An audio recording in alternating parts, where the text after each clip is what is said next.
শীতের ছুটিতে কি করবেন ভাবছেন? হইচইতে আসছে ফেলুদার গোয়েন্দাগিরির পার্ট 2 অর্থাৎ ভূস্বর্গ ভয়ঙ্কর, যেখানে অভিনয় করতে দেখতে পাবেন টোটা রায় চৌধুরী, অনির্বাণ চক্রবর্তী সহ কল্পন মিত্রকে। ইতিমধ্যেই চলে এসেছে ট্রেলার, দেখে নিন ট্রেলারে অভিনেতা অভিনেত্রী এবং পরিচালক সহ কারা কি বললেন।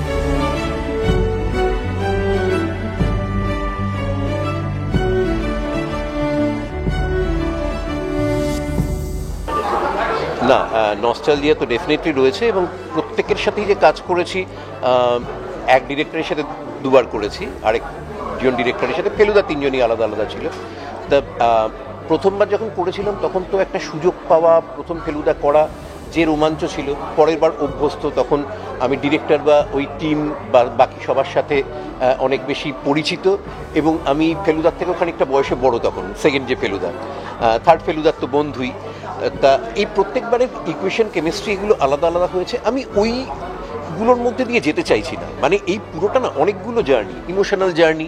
একটা ওই যে শারীরিক কষ্টের কথা একটু আগে ঋদ্ধি বলছিল, মানে ধরো -8 থেকে প্রায় 45 অবধি একটা টেম্পারেচার জার্নিও রয়েছে, কারণ কিছু অংশ কলকাতায় হয়েছে, আর ওরা তো বোধ হয় -16-18 অবধি কাজ করেছে।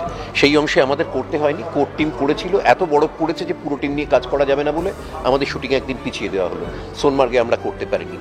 এবং পুরোটার মধ্যে কাজ করার জন্য যতই শান্ত হোক, তাও তো মানে আর্মি টার্মি প্রচুর থাকে, তার মধ্যে দিয়ে বিভিন্নভাবে ওই পুরনো সময়টাকে তুলে ধরার জন্য অনেক কিছু বাছাই করে ছেটে কেটে ভিজুয়ালের মধ্যে সেই বৈশিষ্ট্যগুলো আনতে হয়েছে।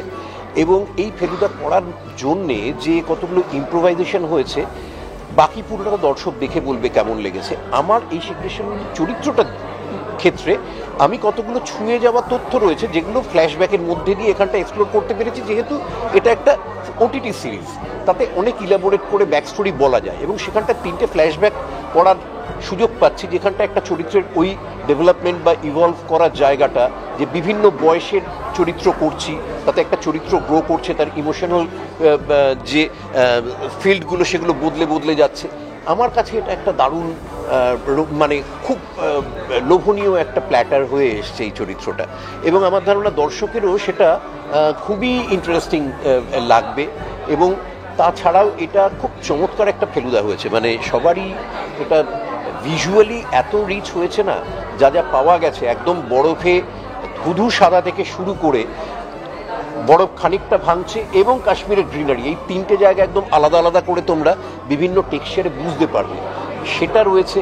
তাছাড়া ফেলুদার গল্প দেখো সবার পড়া, ওখানে হুডানিটটা তো সেরকম আলাদা করে নয়, ওই স্মৃতির স্মরণীতে বা পড়াটাকে আরেকবার মিলিয়ে নেওয়া, ছোটোবেলাটাকে আরেকবার চোখের সামনে দেখা, সেই জার্নিটার মধ্যে দিয়ে ডিরেক্টর যেরকম বলেছেন তিনি সেই 14 বছরের সৃজিতের মধ্যে দিয়ে আরেকবার যাচ্ছেন। বাকি সবারও যারা দেখবে এবং যাদের ছেলেমেয়েরা হয়তো সন্তান ছোট বা তারা এখনো বাংলায় ওরকম পড়েনি, তাদের কাছে ওই সুযোগটা করে দেওয়ার, কারণ তাদের হয়তো অনেক ঠেলে অনেক সময় পড়াতে হয়, তারা সবাই অনেক সময় বাংলা সাহিত্য পড়তে স্বচ্ছন্দ নয় বা পড়ে উঠতে পারেনি অন্য বইয়ের চাপে।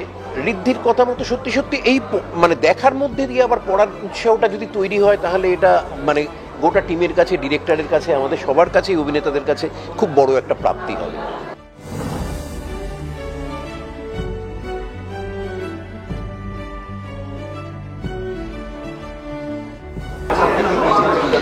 হ্যাঁ, অবশ্যই ইমোশনাল তো হয়ে গেছি, কারণ ওর হাত ধরেই তোমার ফেলুদার স্বপ্নের প্রথম পদক্ষেপ।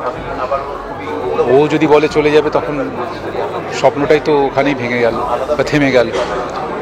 তাই দেখি, আমরা সবাই মিলে ওকে রিকোয়েস্ট করবো, দর্শকদেরও বলবো, আপনাদের যদি মনে হয় যে আমাদের 4 জনকে আরেকবার আপনারা দেখতে চান, তাহলে আপনারাও আপনাদের মতামত জানাবেন। যদি দেখতে না চান, তাহলে হয়তো 4 জনই আমরা একসঙ্গে সরে যাব। কিন্তু যদি দেখতে চান, তাহলে আমাদের বলবেন, আমরা সবাই মিলে চেষ্টা করব যাতে আরও কয়েকটা সিজন আমরা একসঙ্গে কাজ করতে পারি। দর্শকদের ভালোবাসা তো একটা আলাদা ব্যাপার থাকে, দর্শকরা সব কিছু পারে, দর্শকদের ভালোবাসাতেই হয়তো সিজনটা পরিবর্তন করলেন এবং আমরা আবার হই হই করে পরের সিজন নিয়ে। আমি আশা করব যেন এটাই সত্য হয়। তবে হ্যাঁ, আজকে এটা শুনে এটা বললাম আর কি, পায়ের তলা থেকে মাটি সরে গেল, আমি আর বলার মতো কোনো জায়গায় নেই। দেখেই বোঝা যাচ্ছে, দেখেই বোঝা যাচ্ছে। তোমার ট্রেলারটা কেমন লাগলো? ট্রেলার আমার ট্রেলার আমার কেমন লাগলো সেটা বলবো না, দর্শকের কেমন লাগলো সেটা গুরুত্বপূর্ণ। তবে আমার এই প্রথম দেখলাম তো ট্রেলারটা, আমি মুগ্ধ। নিজের ট্রেলার বলে বলছি না, যে আজকে এই স্কেলে কাজ বাংলাতে, খুব নিরপেক্ষভাবে বলছি, এই স্কেলে কাজ আর এই মেধা দিয়ে, এই দৃষ্টিভঙ্গি দিয়ে খুব কম হয়, খুব কম হয়। সুন্দর ফেলুদা। যদি পৃথিবীতে কোথাও স্বর্গ থেকে থাকে তাহলে সেটা না না, আমি আবেগপ্রবণ কিছু হয়নি, আমার ভালোই লাগছে। কারণ সব কিছুরই আর শেষ থাকে, এবং সেই শেষটা মধুর পরিস্থিতিতে হওয়াটাই ভালো। কারণ আজকে যখন একটা জিনিসটা লোকজন দেখবেন, ভূস্বর্গ ভয়ঙ্কর এত চমৎকারভাবে শুটিং করা হয়েছে, সেটা স্মৃতি নিয়ে মানুষ থাক। ফেলুদা তো আবার হতে থাকবে, এবং একজন পরিচালককে শুধুমাত্র ফেলুদা দিয়ে বিচার করাটা ভুল। তার আরও অনেক গল্প বলার আছে। সে যদি বছরে সারাক্ষণ ফেলুদা বানাতে থাকে তাহলে তো সেটা হয় না। সৃজিতদা বিভিন্ন ধারার ছবি সবসময় বানিয়ে এসছেন, সুতরাং চাইবো সৃজিত আরও অন্য রকমের ছবি করবে। সৌন্দর্যটা সত্যিই ভয়ঙ্কর, মানে ভয়ঙ্কর সুন্দর বলতে যেটা বোঝায় সেটা, এবং সেখানে জনজীবনও ভীষণ কঠিন। সেটা আমরা যতটা না দূর থেকে খবর পাই, সেটা কাছে গিয়ে দেখার একটা অভিজ্ঞতা সম্পূর্ণ অন্যরকম। যেখানে মানুষ যেভাবে জীবন কাটানে সেখানে সেটা কল্পনাও করা যায় না।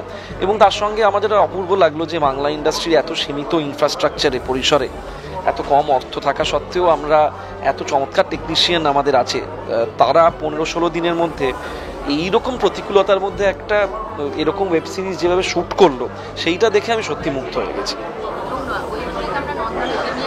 হ্যাঁ, এক্স্যাক্টলি। কারণ এই ছবিটা আমাদের শ্যুট করতে করতে সবারই মনে হয়েছিল যেটা একবার বড় পর্দায় না দেখলে ইনজাস্টিস করা হবে, সুতরাং আমরা সবাই একবার গান গেয়ে রেখেছিলাম সৃজিতার কাছে, একবার বড় পর্দায় দেখো না। তো সৃজিতা সেভাবেই হয়তো এডিট করেছে ছবিটা, মানে যেভাবে আমার মনে হয় নন্দনে টানা স্ক্রিনিং করলে সিনেমার মতোই লাগবে দেখতে। দর্শকদের জন্য এটাই বলবো যে শীতকালের ছুটিতে এটা তো একটা পারফেক্ট ওয়াচ অডিয়েন্সের জন্য। এবং আপনারা আপনাদের বাড়িতে যারা শিশু এবং কিশোর বয়সে পা দিয়েছে সকলকে মিলিয়ে একসাথে দেখুন, শুধু একা দেখবেন না। কারণ সেটা দেখলে তারা আমরা যেটা কৈশোরে অনুভব করেছিলাম বা ছোটোবেলায় অনুভব করেছিলাম ফেলুদা পড়ার সময়, সেটা তারা ওয়েব সিরিজ দেখে যদি বইগুলো পড়তে ইন্টারেস্টেড হয় তাহলে খুব ভালো লাগবে। যদি পৃথিবীতে কোথাও স্বর্গ থেকে থাকে তাহলে সেটা এখানে এখানে এখানে।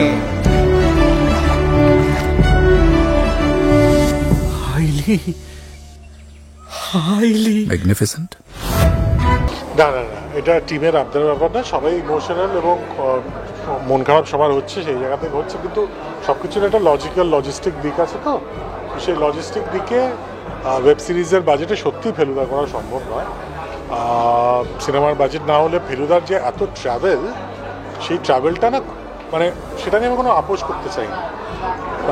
সেই ট্রাভেলের ভিজুয়াল যেখানে যাচ্ছে, যেভাবে শ্যুট হচ্ছে, এবং আমি চিরঋণী এবং চিরকৃতজ্ঞ থাকবো হইচইয়ের কাছে। হইচই তার নর্মাল বাজেটের দ্বিগুণ বাজেট দিয়ে আমাকে সাহায্য করেছেন দুটো সিজনে আমায় সাপোর্ট করেছেন। কিন্তু এর চেয়ে বেশি এরপর যা যা গল্প আছে, যেগুলো আমার করার ইচ্ছে বা ফিল্মের পারমিশন থাকলে করতাম, সেইগুলো এই বাজেটে করা খুব difficult. So which is why it's good to quit at the top.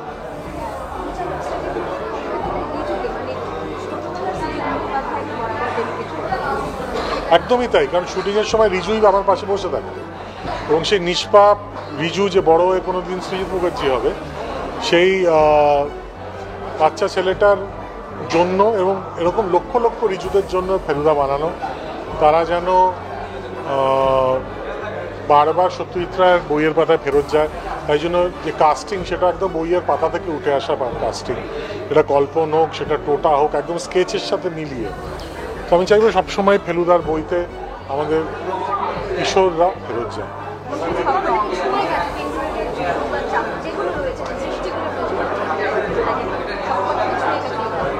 হ্যাঁ, একদমই তাই। সেটা আমার মাথায় একটা সিকোয়েন্স ছিল যে যেহেতু এটা শেষ ফেলুদা হতে চলেছে, it will be a tribute montage, এবং একজন ফেলুদার নানান গল্প নিয়ে অন্য একজনকে অবগত করছেন। তো সেই সিকোয়েন্সে আমরা দেখি একটা একটা করে শট, সোনার কেল্লা, জয়বাবা ফেলুনাথ, কৈলাসে কেলেঙ্কারি, গোরস্থানে সাবধান, টিনটয়ের যিশু। তো এই চিন্তা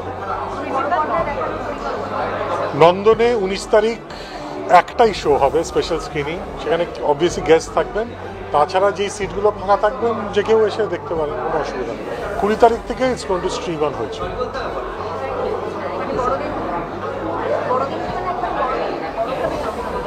হ্যাঁ, কারণ এটা তো আমাদের ছোটবেলার একটা রিচুয়াল, শীতকাল মানে কমলা লেবু আর ফেলুদা, তাই তো সেইটাই একেবারে মোক্ষমভাবে লক্ষ্যভেদ।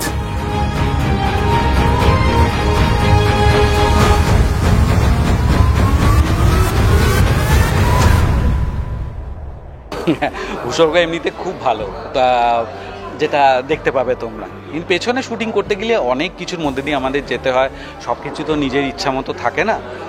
যেমন টেম্পারেচার খুব ফ্ল্যাকচুয়েট করেছে, আমি বলছিলামই যে -16, -21, আমরা একেবারেই অভ্যস্ত না। এবং ট্যুরিস্ট হিসেবে গেলে যেটা হয় যে আচ্ছা আজকে প্রচণ্ড ঠান্ডা লাগলো, আজকে আর বেরোলাম না, সেই স্বাধীনতা থাকে না, যেতেই হয়। এবং সন্ধে পর্যন্ত, রাত পর্যন্ত শুটিং করতে হয়। তো এইগুলো তো আমরা জেনেই যাই যে এগুলো হবেই। হ্যাঁ, তারপরে ধরো অত ঠান্ডা, তার মধ্যে বৃষ্টি, তার মধ্যে হাওয়া, হ্যাঁ, তো এইগুলো বা বরফের মধ্যে দিয়ে হাঁটা, সেগুলোতে আমরা পরিচিত না বা আমরা অভ্যস্ত না। তো সেই ঘটনাগুলো ঘটেছে, সেইগুলো একজন মানুষ যে এগুলোতে অভ্যস্ত না তার জন্য ভয়ঙ্কর হয়ে ওঠে মাঝে মাঝে। একটা অসাধারণ ট্রেলারের পাশাপাশি সুজিতদারও আমরা বক্তব্য শুনলাম, একটা মন খারাপের জায়গা আমাদের সবার কাছে তৈরি হয়েছে, কতটা আবেগপূর্ণ হয়ে গেলে দেখো, আমি একটা অন্যভাবে বলি, জীবনে আমি আমার কথা বলছি, জীবনে অনেক কিছুই ঘটে যেগুলো আমার কন্ট্রোলের বাইরে, যেগুলোতে আবেগপ্রবণ যদি হয়ে পড়ি তাহলে আমার পক্ষে কালকে আবার কাজ করা বা এরপরেই আবার যাকে ইন্টারভিউ দেবো বা ওই ঘটনাটা শোনার পরে তোমাদের সাথে ইন্টারেক্ট করা সব কিছু কঠিন হয়ে যেত। আমি ইউজুয়ালি সেগুলোকে একটু পাশে রাখি, আশাবাদী থাকি সবসময়, এবং আমার আশা যে যেটা শুনলাম সেটা না হোক, আবার সৃজিত করুক কখনো। কিন্তু হ্যাঁ, ওর তো ডিসিশন নেওয়ার পেছনে কিছু প্র্যাকটিক্যাল রিজনস রয়েছে, যেগুলো পরিচালক হিসেবে ও বুঝেছে, আমার পক্ষে সেগুলো বোঝাবার কথা না, কারণ আমি তো পরিচালক না। পরিচালককে যা যা হ্যান্ডেল করতে হয়, তো সেই হিসেবে যদি কখনো মিটে যায়, ওই অসুবিধাগুলো না থাকে, তাহলে তো নিশ্চিত করবে। তাহলে তখন যদি হয় এবং তখন যদি সেই গল্পে আবার জটায়ু থাকে, তাহলে আমি চাইবো যে সৃজিত আমাকে আবার জটায়ু হিসেবে ডাকুক, আমি শুটিং করি। পাশাপাশি আমরা বড় পর্দাতেও একদিনের জন্য হয়তো দেখতে পাবো হ্যাঁ, ছবি বলার কথা, কারণ সৃজিত বারবার বলেছে যে ও কিন্তু ছবি হিসেবে এটাকে বানিয়েছে। এবং দেখো, এইটা আগে কখনো ঘটেনি যে আমরা কোনো ওয়েব সিরিজ করে আমরা, মানে আমি আমাদেরটার কথা বলছি, যে এটাকে বড় পর্দায় এরমভাবে দেখানো হয়নি বা আমরা দেখতে পাইনি। সেটা আমাদের নিজেদের জন্য খুব আনন্দের যে বড় পর্দায় একদিনের জন্য, একটা শোয়ের জন্য হলেও আমরা নিজেদেরকে ওই চরিত্রগুলোতে দেখতে পাবো। Thank you. দর্শকদের জন্য এটাই বলবো, 20 তারিখে আসছে হইচইতে, আপনারা জানেন সেটা। আজকে ট্রেলার এসে গেছে, ট্রেলারের রিয়াকশন এখনও আমাদের পাওয়া বাকি আছে। তারপরে 20 তারিখ থেকে তো হইচইতে দেখাই যাবে পুরোটা। আপনারা প্লিজ দেখুন এবং আমাদেরকে জানাবেন ফিডব্যাকে যে আপনাদের কেমন লাগলো। বরং ক্যাপিটাল পানিশমেন্টের তর্কাতর্কিতে আপনি একটা রেয়ারেস্ট অফ রেয়ার কেসের এক্সাম্পল হয়ে থেকে গেলেন। দারুণ এক্সপিরিয়েন্স ছিল। যদিও আমরা একটা এরকম রোমাঞ্চকর গল্পের অভিনয় করছি, কিন্তু এমন একটা লোকেশনের মধ্যে আমরা গেছিলাম এবং এমন extreme temperature, extreme weather conditions ওখানে, যে আমাদের নিজেদেরও শ্যুট করতে গিয়ে অ্যাডভেঞ্চার হয়েছে। ঠিক আছে, হঠাৎ করে বৃষ্টি নামছে, -21 টেম্পারেচার নেমে যাচ্ছে, হাঁটু ঢুকে যাচ্ছে বরফে, পা স্লিপ করছে বরফে, প্রচণ্ড কনকনে ঠান্ডা, তার মধ্যে এরকম একটা রহস্য উদ্ঘাটন করা আমাদের খুবই আনন্দ হয়েছে, খুবই অ্যাডভেঞ্চারাস ছিল। তোপসা ভীষণই হ্যাঁ, চ্যালেঞ্জিং সবার জন্যই ছিল। আমরা যারা শ্যুট করেছি পুরো ইউনিটের জন্য খুব চ্যালেঞ্জিং ছিল, কারণ ওই ওয়েদারটা, ওটা মানে আমি শব্দে বলে বোঝাতে পারবো না ওটা কি সাংঘাতিক। মানে ভূস্বর্গ সত্যি ভয়ঙ্কর, ওটা এতটাই মহাজাগতিক কিছু লোকেশনস রয়েছে ওখানে, এত সৌন্দর্য যে সেটা খুব ভয়ঙ্কর হয়ে যায়, নিজেকে খুব ছোট লাগে। তো তার মধ্যে আমাদের সবাইকে কাজ করতে হয়েছে। আবার টোটাদার সঙ্গে কাজ এবং অনির্বাণদার সঙ্গে কাজ, সেখানে দাঁড়িয়ে কিরকম নস্টালজিক হয়ে পড়েছিল সেটা। হ্যাঁ, মানে যখন কাজটা করছিলাম, ভূস্বর্গ ভয়ঙ্করের শুটিং যখন চলছিল, সেই সময় কাজটা করার সময় দাঁড়িয়ে তো নস্টালজিক হয়ে গেলে কাজটা হবে না, তাই তখন হয় না। কিন্তু মানে আমাদের তো নস্টালজিক অবশ্যই লাগে। এই করে করে তো অনেকগুলো অ্যাডভেঞ্চারে আমরা গেলাম, অনেক জায়গায় ঘুরলাম, খাওয়া দাওয়া করলাম, হাসি ঠাট্টা করলাম, আনন্দ হলো, অনেকের সাথে আলাপ হলো। তো এই নস্টালজিয়াটা সারা জীবনই থাকবে। দর্শকদের জন্য এটাই বলবো যে সবাই অধীর আগ্রহে ফেলুদার জন্য অপেক্ষা করে। বহু দিন ধরে সবাই জিজ্ঞেস করছে কবে নতুন সিজন আসবে দার্জিলিং জমজমাটের পর। ফাইনালি এসে গেছে, নতুন বছর আসতে চলেছে, নতুন ফেলুদা সিজন আসতে চলেছে। আপনারা আর বেশি দিন নেই, অপেক্ষা করুন, শীঘ্রই দেখতে পাবেন। আপনাকে না ঠিক মানুষ বলে ভাবতে ইচ্ছে করছে না। টলিউড ফোকাস কলকাতা চ্যানেলটি আপনাদের ভালো লেগে থাকলে লাইক করুন, সাবস্ক্রাইব করুন এবং আপনাদের পছন্দের ভিডিওটি অবশ্যই শেয়ার করুন। Tollywood focus Kolkata.